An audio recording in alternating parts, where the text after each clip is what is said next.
천국여행 2편 2. 사도 요한과 모세 2008년 1월 4일 아침 7시경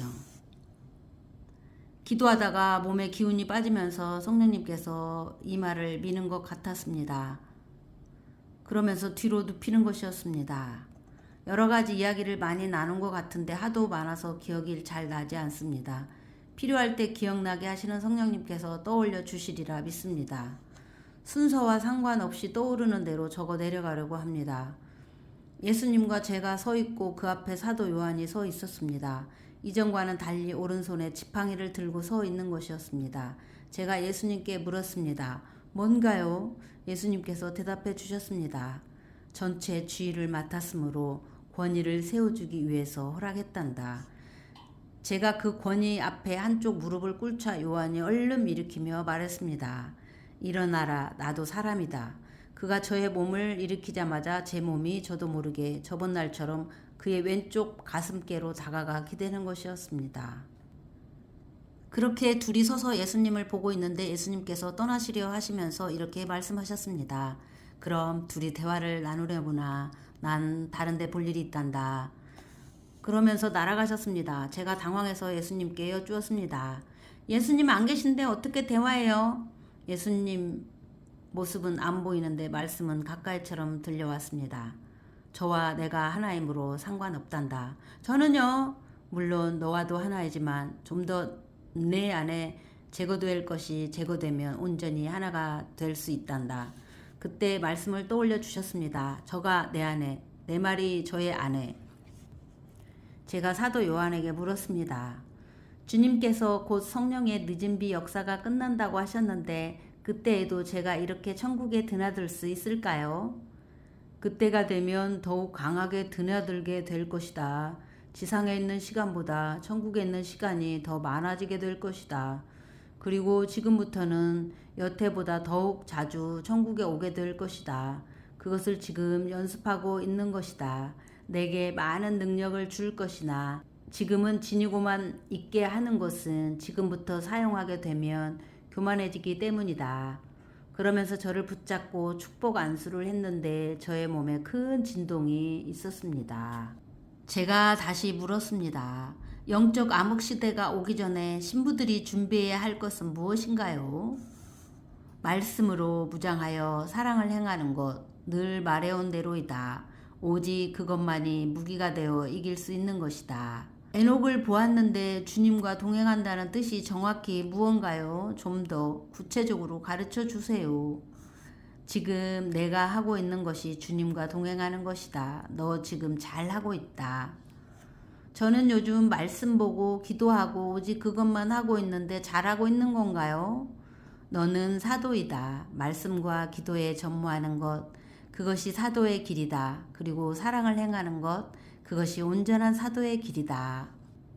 S 집사님이 사람을 존경하는 것에 대해서 물었었어요. 어디까지 구분해야 하는 것인지.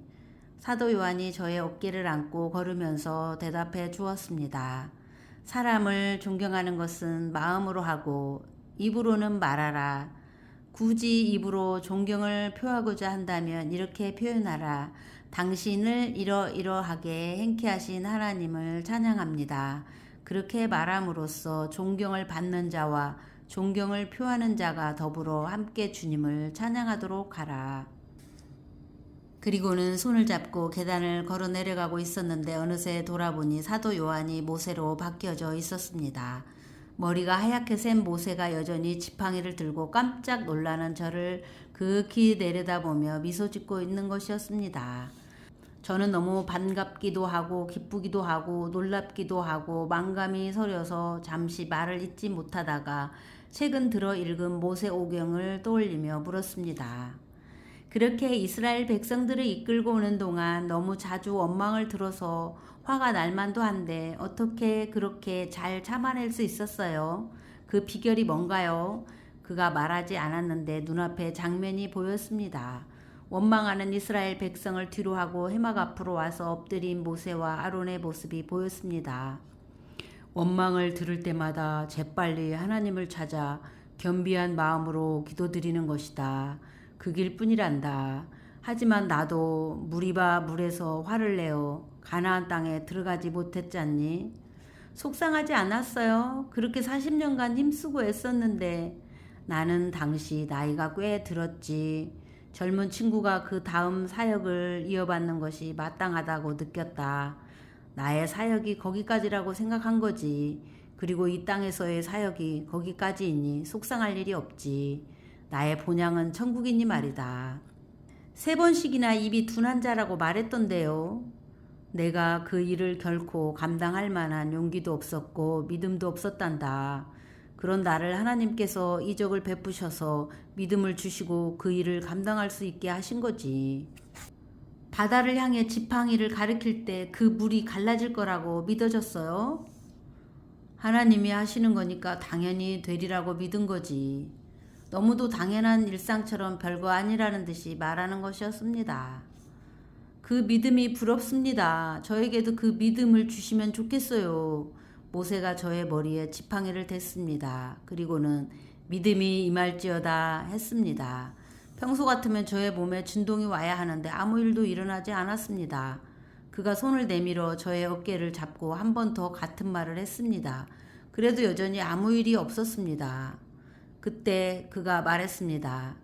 이미 믿음이 임해 있구나. 다만 지금 겉으로 드러나지 않도록 감춰둔 것이란다. 너무 일찍이 드러나면 교만해질까 봐서이다.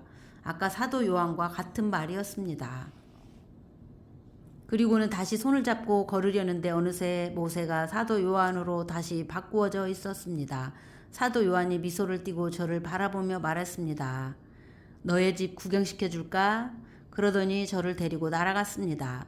저의 집 앞에 당도에서 문으로 들어갔습니다. 넓은 내부가 펼쳐져 있었습니다. 속의 내부는 아직 별로 꽉 차 보이지 않았습니다. 거기까지 보고 다시 지상으로 내려보내졌습니다.